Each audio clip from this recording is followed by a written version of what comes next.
이 시간 하나님께서 우리에게 주시는 말씀은 민수기 21장 10절에서 20절까지입니다. 구약 231면에 있습니다. 민수기 21장 10절에서 20절까지 말씀 제가 봉독해 드리겠습니다. 이스라엘 자손이 그곳을 떠나 오봇에 진을 쳤고 오봇을 떠나 모압 앞쪽 해 돋는 쪽 광야 이에 아바림에 진을 쳤고 거기를 떠나 세렉 골짜기에 진을 쳤고 거기를 떠나 아모리인의 영토에서 흘러나와서 광야에 이른 아르논강 건너편에 진을 쳤으니 아르논은 모압과 아모리 사이에서 모압의 경계가 된 곳이라. 이러므로 여호와의 전쟁기에 일렀으되 수바의 와헙과 아르논 골짜기와 모든 골짜기의 비탈은 아르고울을 향하여 기울어지고 모압의 경계에 닿았도다 하였더라. 거기서 부엘에 이르니 부엘은 여호와께서 모세에게 명령하시기를 백성을 모으라 내가 그들에게 물을 주리라 하시던 우물이라. 그때에 이스라엘이 노래하여 이르되 우물 물아 솟아나라 너희는 그것을 노래하라. 이 우물은 지휘관들이 팠고 백성의 귀인들이 규와 지팡이로 판 것이로다 하였더라. 그들은 광야에서 mat다나에 이르렀고 mat다나에서 나알리엘에 이르렀고 나알리엘에서 바못에 이르렀고 바못에서 모압틀에 있는 골짜기에 이르러 광야가 내려다 보이는 비스가산 꼭대기에 이르렀더라. 아멘. 오늘 말씀을 생각하면서 한번 따라가겠습니다. 네 삶에 우문물이 솟아나도록 하겠습니다. 아멘. 예. 본문은 이스라엘 백성들이 출애굽 후에 광야에서 이제 거의 40년 가까이 정확하게 출애굽 후 38년이 지난 후에 일어난 내용들입니다. 그렇게 힘들고 지겹던 광야 생활이 끝나가고 가나안 이게 들어가는 지경에 멀지 않았을 무렵입니다. 출애굽 경로의 지도를 보면요, 이 본문 당시 이 38년 넘게 계속된 광야 생활로 인해서 백성들은 많이 지쳐 있었습니다. 길고 험한 여정 때문에 몸도 마음도 많이 지쳤을 것입니다. 그래도 이 가데스 바네아에서 바로 북진하면은 바로 앞에서 가데스가 보이죠, 그죠? 막바로 옆으로 가면은 직진하면은 목적지가 지책에 있습니다. 그런데 가나안으로 가는 그 길목에 에돔 족속이 소위 왕의 대로를 하는 그 길을 내주는 것을 허락지 않았습니다. 그래서 4절의 앞에 보면은 백성이 호르산에서 출발하여 홍해길을 따라 에돔 땅을 우회하려고 막 가다가 그 길로 말미암아 백성의 마음이 상하였다 그랬습니다. 직선으로 가면 목적지가 지책인데 다시 광야길로 돌아간다고 하니까 백성들의 마음이 지치고 상하게 되었다는 거죠. 그래서 마음이 상했다라는 말은 이 원어적으로 보면 안목이 좁아졌다라는 말입니다. 마음이 상해서 이 안목이 좁아지다 보니까 하나님의 은혜의 선물, 이것 만나마저도 이 하찮은 음식으로 보이는 그런 일들이 벌어졌습니다. 5절에 보면은 어찌하여 우리를 애굽에서 인도하여 내어 이 광야에서 죽게 하는가? 이곳에는 먹을 것도 없고 물도 없도다. 우리 마음이 이 하찮은 음식 만나를 싫어하노라. 그래서 불평과 원망은 하나님 주신 만나까지도 하찮은 음식으로 치부되고 하나님을 향한 원망으로 이어졌습니다. 물론 40년 가까운 광야 생활 중에 오는 극단적인 피로감이 있었을 것입니다. 그래서 백성들의 불평과 원망은 어느 정도는 이해가 됩니다.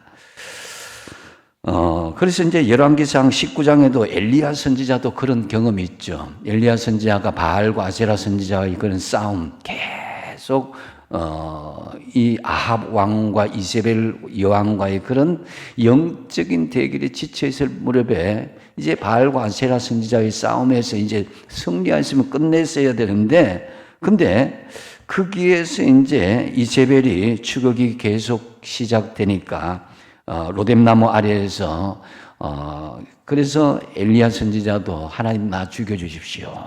탈진하고 지친 그 모습을 보이고 원망한 그 모습을 볼 수가 있습니다. 그래서 이처럼 지나친 피곤과 탈진은 원망과 불평을 불러올 수가 있습니다. 그래서 하지만 절제 없이 표출되는 원망과 이 불평은 예기치 못한 재앙과 엄청난 어려움이 닥칠 수도 있는 것입니다.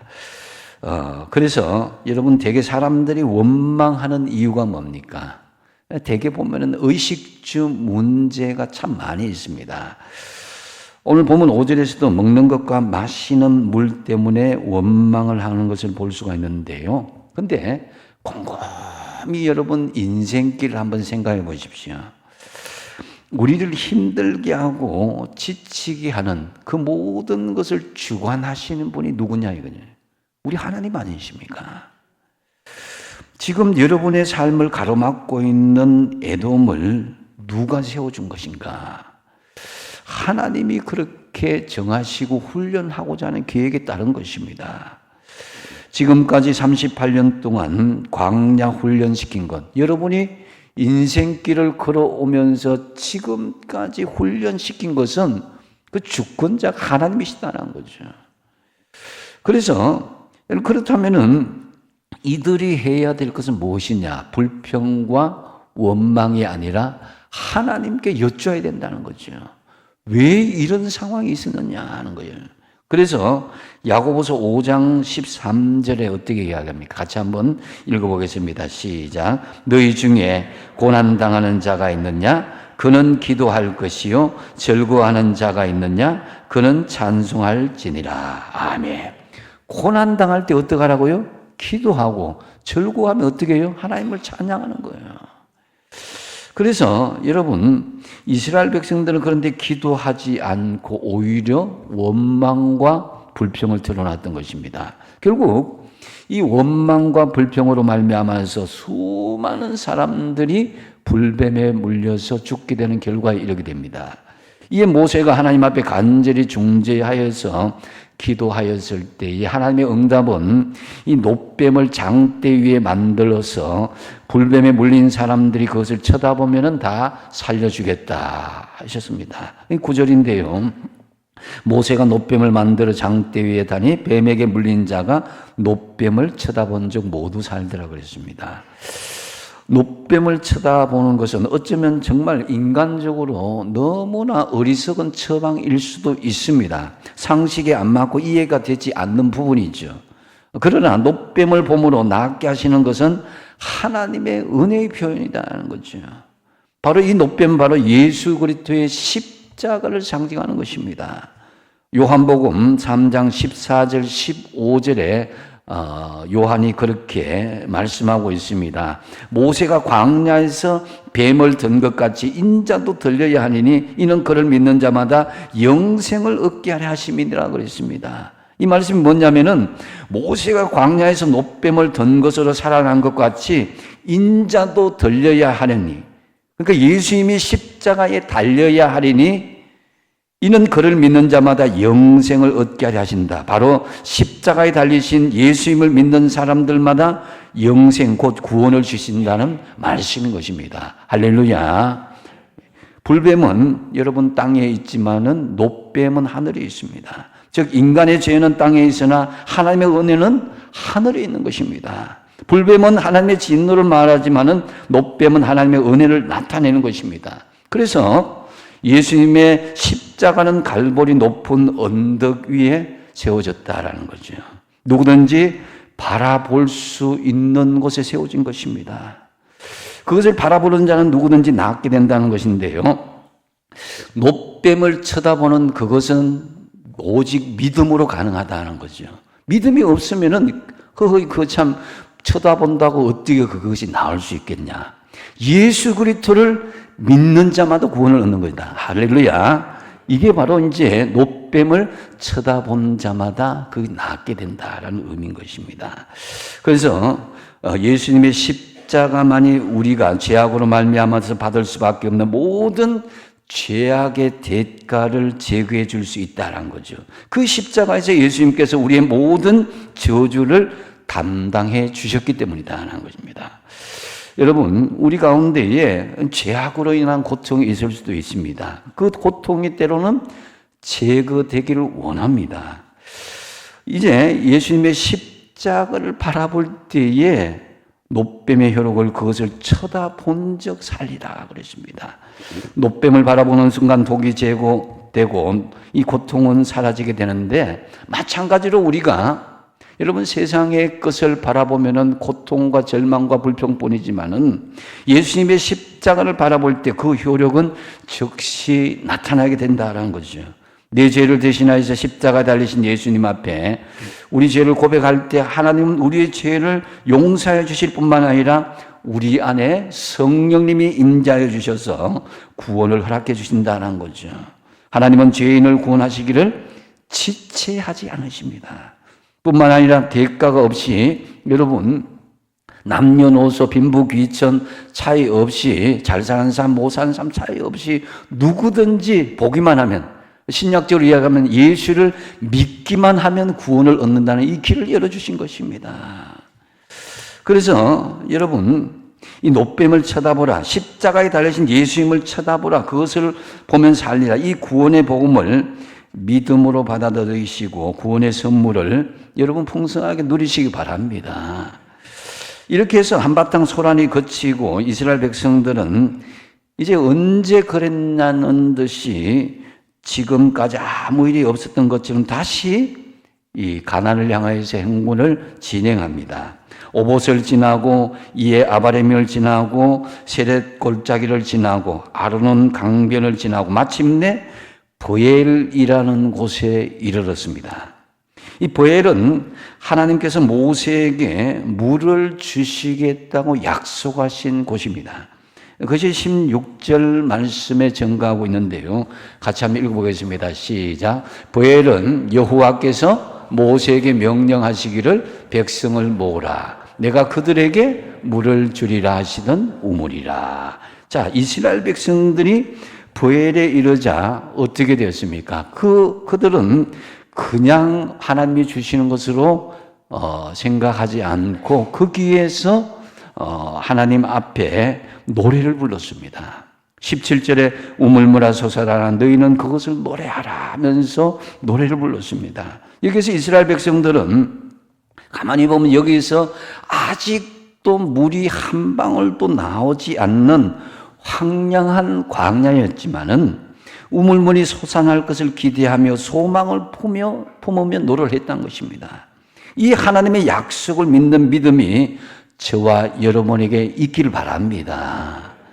그렇다면 이 이스라엘 백성들에게 솟아났던 우물물이 우리에게도 솟아나게 하려면 어떻게 해야 되겠습니까? 먼저 첫 번째로 원망과 불평 대신에 감사할 수 있어야 됩니다. 우리 광야를 걷는 인생길은 이 나그네 길이라고 그랬습니다. 이 교회도 보면 광야 교회라고 그러죠. 그래서 나그네 길, 여러분, 결코 쉽지 않는 길이었죠. 이스라엘 백성들의 40년 광야 길을 되돌아보면은 험한 산길과 계곡들, 또 돌아왔던 길을 또 되돌아가야 되고, 또 때론 자갈길, 진흙탕길, 비포장도로, 여러 가지 예상치 못한 어려움이 겪어지는 이런 이 길이 바로 그들의 광야길이었습니다. 특히 우리 성도들이 걸어가는 이 인생 나그네 길에는 여러분 우리가 순례객의 자세로 살아가야 된다. 관광객의 자세가 아니라 이 관광객은 호기심을 가지고 낯선 곳을 구경하고 호기심을 채우는 것을 원합니다. 그러다가 자신의 만족이 채워지면 그건 주저없이 떠나게 되는 것이 관광객이죠. 근데 순례객은 자신이 걷는 한 걸음 한 걸음에 삶의 가치가 있고 소망을 두고 거기에 깊은 묵상을 하게 되죠. 그러기에 만나는 사람을 소중히 여기고 부딪히는 일들마다 정성스럽게 처리하고 자신의 자리를 소중히 여기는 사람이다라는 거죠. 그래서 인생 광야길에서 관광객과 순례객의 차이는 바로 불평하는 사람이냐 아니면 감사하는 사람이냐에서 확연히 그 차이를 볼 수가 있습니다. 호르산에서 출발하기 전에는 이들은 이 순례자의 자세가 아니라 관광객의 자세였습니다. 이들은 소위 출애굽 1세대라고 그럽니다. 애굽에서 탈출한 이스라엘 백성들, 이 출애굽 1세대는 정말 순례자의 자세를 가지기보다는 이 관광객의 자세로 그저 호기심으로 자기 원하는 것 먹고 마시고 입는 것 여기에 충족되어지면 또 떠나고 하는 그런 좀 표면적인 그런 신앙의 모습들이 많았다라는 것입니다. 그러다가 이제 이스라엘 백성들은 오늘 본문에 이르러서 출애굽 2세대에 이제 접어드는 그런 직후에 보면은 10절 상반절에 보면은 이스라엘 자손이 그곳을 떠나 그랬습니다. 그곳을 떠나니까 그토록 비어져 있던 불평과 원망이 떠나가게 되었다라는 거죠. 여러분, 우리가 걸어가는 길은 단순히 구경하고 관광하는 것이 아닙니다. 여러분의 살아가는 삶의 나그네 길은 그냥 호기심으로 그냥 내가 원하는 거 먹고 마시고 입는 거 채워지는 그런 길이 아니란 것입니다. 가나안 땅 저 천국을 향하여서 걸어가는 순례의 길임을 우리가 생각하면서 여러분의 삶의 여정을 불평보다는 감사로 채워 나가시기 바랍니다. 그래서 지금 유럽의 교회들, 화려한 건물들, 참으로 수많은 관광객들을 모으면서 너무나 좋죠. 와, 정말 좋다 하고 사람들이 즐기고 그것을 보고 관광하고 하지만은 그러나 그뿐입니다. 그 안에 예수 그리스도의 십자가의 구속의 은혜나 감격이나 기쁨들 그 안에 교회 공동체 안에 주어지는 은혜들은 사라진 지 오래인 것입니다. 반면에 여러분 생명의 우물물이 있는 기록된 장소는 바로 순례객에 이르게 된다는 것인데요. 그 광야 1세대와 2세대의 차이는 애굽 노예 생활에 젖어 있던 관광객에서 거룩한 하나님의 말씀하신 약속의 땅, 하나님 나라를 갈구하는 순례객으로 이제 전환되는 그런 시점에 오늘 본문에서 그것을 볼 수가 있습니다. 여러분, 내가 교회 다니고 예수 믿고 그리스도인이 되었다는 건 뭘 의미하는 것입니까? 그것은 세상 사람과 구별되게 살아가는 것이다라고 할 수 있습니다. 세상 사람과 구별되지 않으면은 그것은 진정한 그리스도인이라고 할 수 없는 것이죠. 그래서 그리스도인들이 세상 사람들과 비교해 볼 때 단지 주일에 교회 가는 것, 그냥 눈에 보이는 것을 예수 믿는 것으로 이렇게 주장하는 것으로 끝나지 않습니다. 우리는 이웃들에게 삶이나 환경을 통해서 외적인 증거가 보여질 수 있어야 됩니다. 그 많은 증거 중에 중요한 증거는 바로 세상 사람들은 불평과 원망을 할지라도 우리는 그 입술에 감사가 나올 수 있어야 된다는 거죠. 성도들에게 감사는 해도 되고 안 해도 되는 선택사항이 아니라 하나님의 명령입니다. 여러분, 우리 인생 가운데 한번 감사하지 않고 불평만 하고 살아가 보십시오. 그러면 마음이 평안합니까? 당연히 불평, 불만하게 되면 마음이 평안보다는 마음에 더 불안하고 또 걱정, 근심, 또 원망이 있게 되는 것은 당연한 것입니다. 그렇지만 감사를 하게 되면 어떻습니까? 떠나갔던 평강이 다시 찾아오고 떠나갔던 그런 기쁨이 다시 돌아오게 되는 것입니다. 저는 지금까지 감사하면서 기분 나빴다는 소리를 들어본 적이 없습니다. 그래서 골로새서 3장 15절 말씀 같이 한번 읽어보겠습니다. 시작. 그리스도의 평강이 너희 마음을 주장하게 하라. 너희는 평강을 위하여 한 몸으로 부르심을 받았나니 너희는 또한 감사하는 자가 되라. 아멘. 여러분, 감사와 평강은 한 집에 동거하는 것과 같은 것이고 또 감사는 그 우리 안에 평강을 담는 그릇과 같은 것입니다. 그 심령의 평안을 원하신다면은 무조건 감사할 수 있어야 된다. 감사할 때에 거기에 우물물이 솟아나듯이 기쁨의 생수가, 생명의 생명수가 솟아나게 되어 있다는 거죠. 그래서 이스라엘 백성들은 분명히 출애굽 1세대에 나왔을 때는 불평과 원망이 있었지만은 그들이 각성을 했죠. 그 삶의 자리에서 떠나서 이제 가나안 지경에 가까이 왔을 때 출애굽 2세대는 불평과 원망보다는 하나님 앞에 주어진 이 우물물을 보고 감사했다는 거예요. 감사의 노래를 불렀다는 거예요. 그러니까 기적적으로 우물물이 솟아나는 그런 역사가 일어나게 되었다라는 거죠. 그래서 여러분, 다른 것으로 평강을 찾으려고 하지 말고 감사함으로 여러분의 마음의 평강을 얻으시기 바랍니다. 그래서 원망과 불평 대신 항상 감사하심으로써 여러분의 감사와 기쁨에 우물물이 항상 샘솟아 나기를 바랍니다. 두 번째로, 우리에게도 우물물이 솟아나게 하려면 믿음으로 선포하고 노래할 수 있어야 된다. 이건 믿음의 결단이 있어야 됩니다. 이 우물물이 솟아나게 된 것은 하나님께서 이미 약속하셨기 때문이라고 16절에 이렇게 하는 것을 볼 수가 있습니다. 근데 이제 그렇다면 이스라엘 백성들에게 하나님의 약속하신 말씀을 우리가 믿었다면 그 다음 단계는 뭐냐 이거죠. 그것은 바로 당연히 믿음으로 선포하는 것이다라는 거죠. 이미 이루어진 줄 믿고 믿음으로 선포하는 것이다라는 거죠. 17절에 이때에 이스라엘이 노래하여 이르되 우물물아 솟아나라 너희는 그것을 노래하라. 여전히 광야 메마른 샘물이 터지지 않는 그 상황에서 우물물아 솟아나라고 노래하고 하나님 앞에 찬양하고 선포했다라는 거죠. 여러분, 믿음의 역사는 여러분의 믿음의 선포, 믿음의 노래, 이것을 통해서 역사하는 힘이 있는 줄로 믿으시기 바랍니다. 믿는 사람에게는 말의 힘이 있다고 그랬습니다. 그래서 여러분, 하나님의 우물물이 솟아나기를 먼저 우리 가슴 속에 일어나기를 선포할 수 있어야 됩니다. 우물물은 어떻게 보면 우리의 성령의 샘물과도 같은 것이다라는 거죠. 그 샘물이 먼저 우리 가슴 속에 쏟아나기를 간절히 기대하고 믿음으로 선포할 수 있어야 된다. 그래서 우리 마음과 영혼이 시원하게 되고 새로운 생명의 힘으로 충만하고 기쁨이 넘치는 삶으로 살아갈 수 있게 된다는 것입니다. 요한복음 4장 14절이 예수님께서 그렇게 말씀하시는데요. 요한복음 4장 14절에 내가 같이 한번 읽어보겠습니다. 시작. 내가 주는 물을 마시는 자는 영원히 목마르지 아니하리니 내가 주는 물은 그 속에서 영생하도록 솟아나는 샘물이 되리라. 아멘.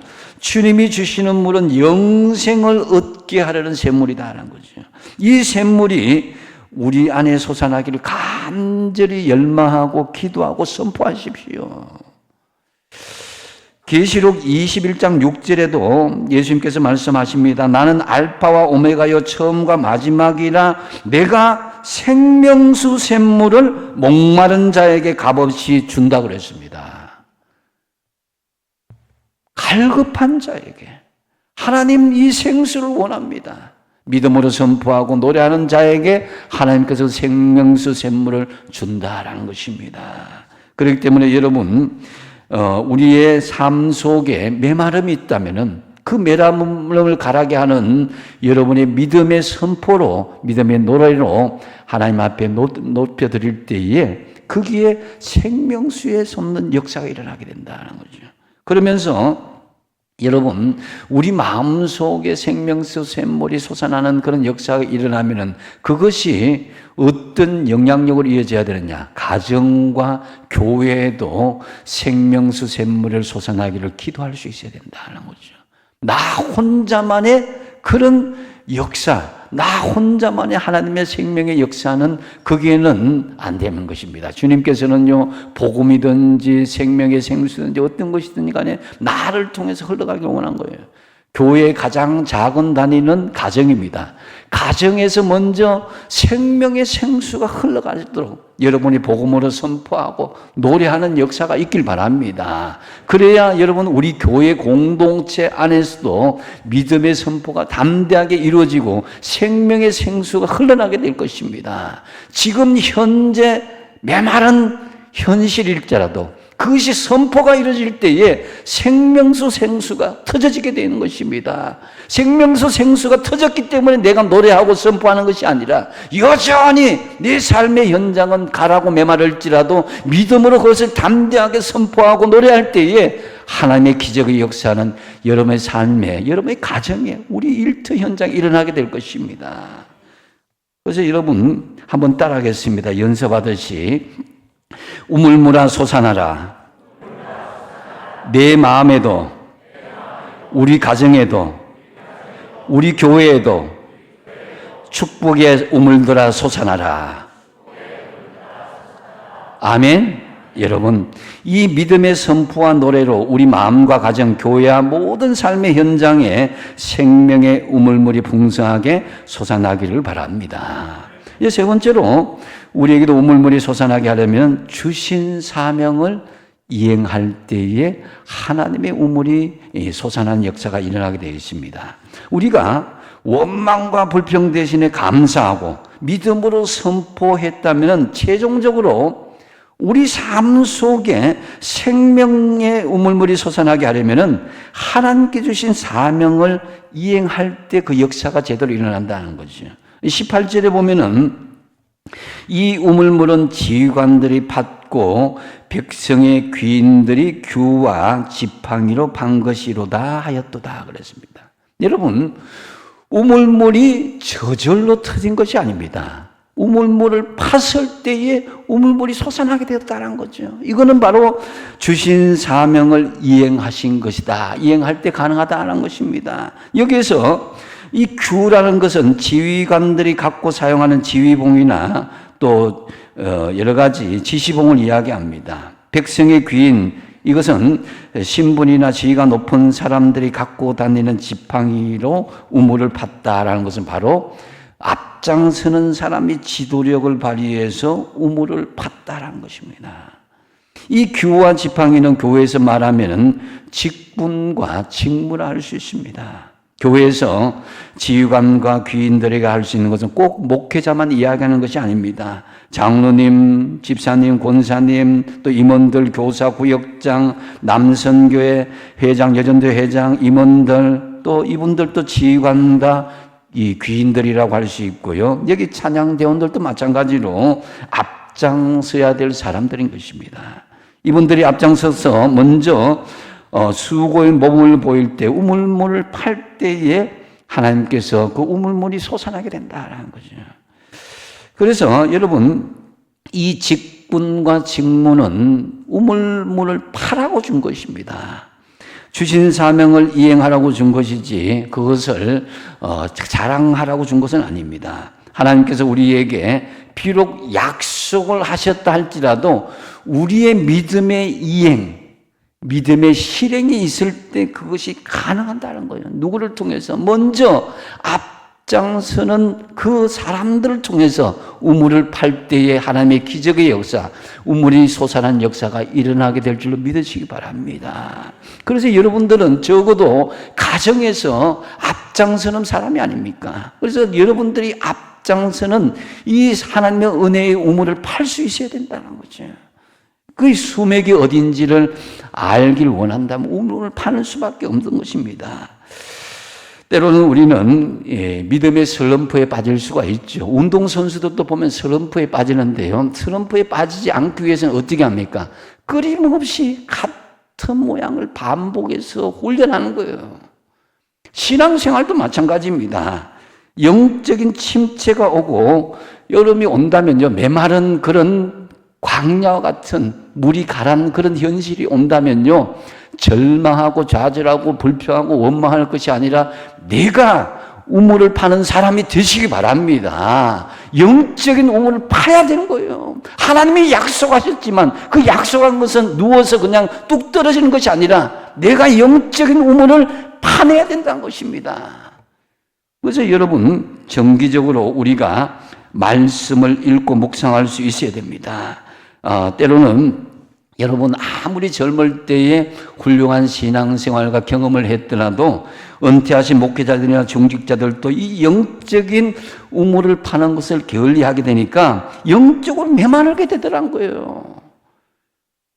과거가 중요한 것이 아니라 현재 내가 영적으로 마르지 않는 샘물처럼 성령의 은혜가 흘러갈 수 있도록 영적으로 우물을 매일매일 파야 됩니다.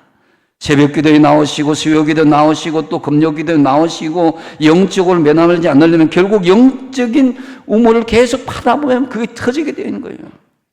그래서 나오면은 우물물아 솟아나라 노래하고 찬양하게 되는데요. 또 나오면 또 기도하게 되는 거예요. 기도하다 보면은 나 자신을 바라보게 되고 하나님도 바라보게 되는 거죠. 되게 영적인 침체가 왔을 때 자신들은 이 자기만의 작은 공간 안에 머물러 있으려 합니다. 이 밖으로 나가기를 싫어합니다. 그렇게 되면 그 사람은 영적인 침체가 심하게 되고 영적인 가란, 메마른 광야가 되게 많은 것이죠. 그래서 여러분 메마른 우물이 되지 않기 위해서 여러분 스스로 영적인 우물을 팔 수 있길 바랍니다. 지도자들이 먼저 앞장서서 가는 것도 중요하지만 여러분의 개개인이 스스로 영적인 우물이 메마르지 않도록 하나님께서 약속하신 우물을 믿음으로 파내시기 바랍니다. 그래야 매일매일의 삶이 영적으로 메마르지 않고 우리가 영적으로 정말 성령의 은혜가 있다면요, 불평의 상황도 감사의 상황으로 변화될 수가 있게 되는 것이다 라는 거죠. 사막과 같은 메마른 영적 침체 속에 혹시 계신 분이 있다면 물이 없다고 불평하지 마시고 지금부터라도 영적인 우물을 파내시기 바랍니다. 영적인 침체를 지금 겪지 않는다면 더 풍성한 은혜를 받기를 원한다면 적어도 예방적인 차원에서라도 끊임없이 우리는 영적인 우물을 파낼 수 있어야 된다는 거죠. 내 인생의 가뭄을 이겨내기 위해서 하나님께서 주신 사명을 평소에 잘 이행함으로 생명의 우물물이 늘 여러분의 삶 속에 풍성하게 솟아나기를 바랍니다. 이제 말씀을 정리합니다. 이스라엘 백성들이 이 브엘에서 우물물이 솟아난 경험을 한 후에 그들은 이제 광야와 약속의 땅이 함께 보이는 비스가산 꼭대기에 서 있습니다. 모세의 노뱀이 서 있는 곳, 여러분 성지순례 가보신 분은 다 알겠죠. 비스가산 골짜기 쫙 바라보는. 그래서 20절을 보면은 바못에서 모압 들에 있는 골짜기에 이르러 광야가 내려다 보이는 비스가산 느보산 꼭대기에 이르렀더라 그랬습니다. 약속의 땅이 멀지 않았음을 보여주고 있습니다. 여러분, 여러분의 인생이 메마른 사막일지라도 조금만 더 견뎌보십시오. 조금만 더 기다려보십시오. 찬양하며 기다리시면 영원한 축제가, 가나안 축제, 하늘나라 축제가 멀지 않습니다. 사막의 골짜기 때문에 절망하지 마시고 이제 조금 후면은 그 생명수의 샘물이 솟아나게 될 것입니다.